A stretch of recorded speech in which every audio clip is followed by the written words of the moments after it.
Hello అండి, ఈరోజు నేను చికెన్ పచ్చడి చేస్తున్నాను. దానికోసం నేను 1 కేజీ చికెన్ తీసుకున్నాను. ఈ సైజులో పీసెస్ కట్ చేయించుకోవాలి చికెన్ని. అందులో మనం ఒక 1 టీ స్పూన్ పసుపు, 1 టీ స్పూన్ సాల్ట్ వేసేసి కలిపి ఒక 15 నుంచి 20 నిమిషాలు పక్కన పెట్టేసుకోవాలండి. చికెన్ పీసెస్కి మొత్తం మంచిగా పట్టేటట్టుగా కలుపుకోవాలి ఇదంతా. ఇప్పుడు మనం ఒక 20 నిమిషాల తర్వాత స్టవ్ పైన పెట్టాలి. స్టవ్ పైన పెట్టి ఉడికించుకోవాలండి ఇదంతా చికెన్ని. ఫస్ట్ చికెన్లో ఎక్కువ వాటర్ లేకుండా మొత్తం అన్నీ తీసేసేయాలి. తీసేసిన తర్వాతనే సాల్ట్ పసుపు కలిపి ఒక 20 నిమిషాలు వదిలేసి మనం ఇట్లా స్టవ్ పైన పెట్టి ఉడికించుకోవాలి. మనకు చికెన్లో ఉన్న వాటర్తోనే చికెన్ ఉడికిపోతుందండి. చూడండి, ఇట్లా చికెన్లోంచి వాటర్ మొత్తం బయటికి వస్తుంది.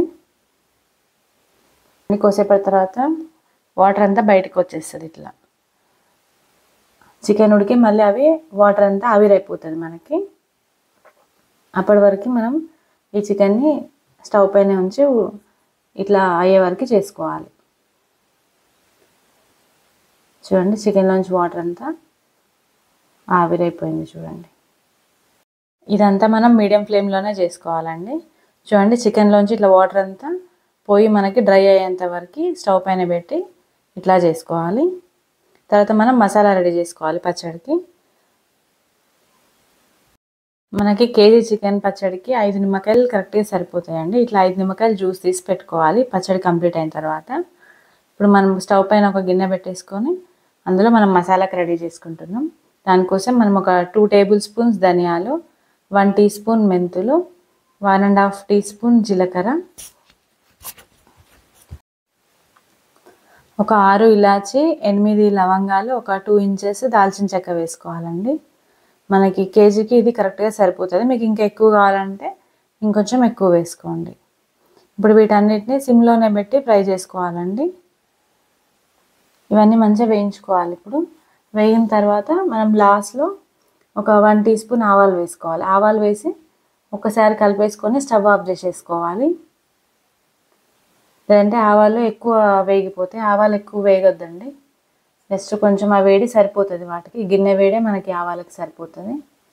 ఇప్పుడు మనం వీటిని చల్లారిన తర్వాత మిక్సీ చేసుకోవాలి. చూడండి, అన్నీ వేగిపోయినాయి కదా.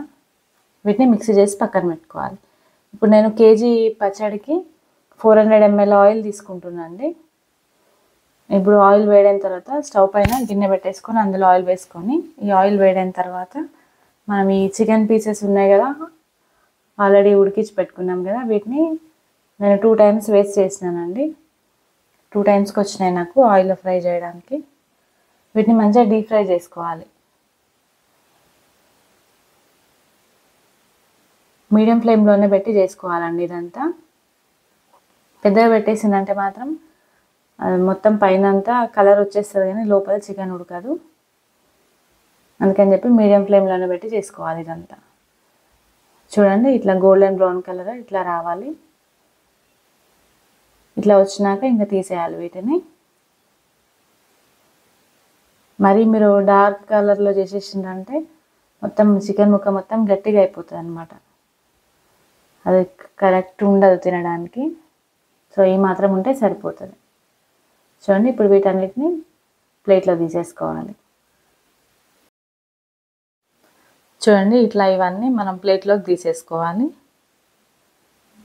తీసుకున్న తర్వాత మళ్ళీ వేసుకోవాలి. మనకి సెకండ్ టైం కూడా వేయడానికి వస్తాయండి. 2 టైమ్స్ వస్తాయి అంతే వేయడానికి ఆయిల్లో. చూడండి, ఇవి కూడా మనం మీడియం ఫ్లేమ్లోనే వేయించుకోవాలి. గోల్డెన్ బ్రౌన్ కలర్ రావాలండి. మరీ ఎక్కువ వేయించవద్దు. చూడండి, ఇట్లా ఉంటే సరిపోతుంది మనకి. ఇప్పుడు ఇవి కూడా కంప్లీట్ అయినాయండి. వీటిని కూడా మనం ప్లేట్లోకి తీసేసుకోవాలి. ఇప్పుడు మనం ఇదే ఆయిల్లో పచ్చడి చేస్తామండి. ఇంకా మనం అందుకే కరెక్ట్ పచ్చడికి ఎంత ఆయిల్ పడుతుందో అంత ఆయిల్ మనం డీప్ ఫ్రైకి వాడుకోవాలి. ఇప్పుడు మనం ఈ ఆయిల్లో ఒక 3 టేబుల్ స్పూన్స్ అల్లం వెల్లుల్లి పేస్ట్ వేసుకోవాలి. లేదంటే అల్లం వెల్లుల్లి సేమ్ తీసుకొని 50 గ్రామ్స్ వేసుకోవాలి, 2 కలిపి మిక్సీ చేసిన తర్వాత. లేదంటే ఇట్లా 3 టేబుల్ స్పూన్స్ వేసుకోండి, సరిపోతుంది అల్లం కరెక్ట్గా మనకి కేజీ చికెన్కి. ఇప్పుడు ఈ అల్లం మాత్రం సిమ్లో పెట్టేసి మెల్లగా మంచిగా వేయించుకోవాలండి. అల్లం బాగా ఫ్రై కావాలి, అప్పుడే మనకి పచ్చడి బాగుంటుంది. ఇట్లా సిమ్లోనే పెట్టేసి అల్లం కొంచెం టైం తీసుకొని వేయించుకోవాలి. అల్లం వేగిపోయింది అనుకున్నప్పుడు మనం డీప్ ఫ్రై చేసుకున్న చికెన్ పీసెస్ ఉన్నాయి కదా, అవి ఇందులో వేసేసుకొని స్టవ్ ఆఫ్ చేసేసుకోవడమే. ఇంకా చికెన్ వేసిన తర్వాత స్టవ్ ఆన్లో ఉంచొద్దు. జస్ట్ చికెన్ వేసి ఒకసారి కలిపి స్టవ్ ఆఫ్ చేసేసేయండి. మనం అల్లము చికెన్ ఇదంతా వేడిగా ఉన్నప్పుడే మసాలాలు ఇందులో వేసేసుకోవాలి. ఇప్పుడు నేను ఒక 2 table spoons salt, 5 table spoons కారపొడి, మనం ఇందాక రెడీ చేసుకున్న మసాలా పౌడర్ని కూడా ఇందులో వేసేసి కలుపుకోవాలి బాగా. చూడండి, ఇదంతా చికెన్కి పట్టేటట్టుగా మంచిగా కలుపుకోవాలి. ఇదంతా కలిపిన తర్వాత పక్కన పెట్టేసేయాలండి. పైన ఏం మూత పెట్టొద్దు, అట్లనే పక్కన పెట్టేసి ఇదంతా చల్లారాలి. చూడండి, ఇట్లా చల్లారిపోవాలి మొత్తం.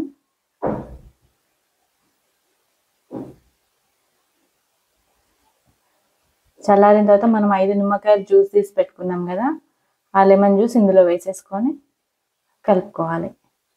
ఈ చట్నీ అప్పటికప్పుడు తినేదానికంటే కూడా మనం నెక్స్ట్ డే తింటే బాగుంటుందండి. నెక్స్ట్ డే కానీ 2 డేస్ తర్వాత కానీ తింటే ఇంకా మంచి టేస్ట్ ఉంటుంది. చికెన్కి ఈ మసాలా అంతా బట్టి మంచి టేస్ట్ వస్తుంది అన్నమాట. చూడండి, మన చికెన్ పచ్చడి రెడీ అయిపోయింది. ఓకేనా అండి? Thank you. బాయ్.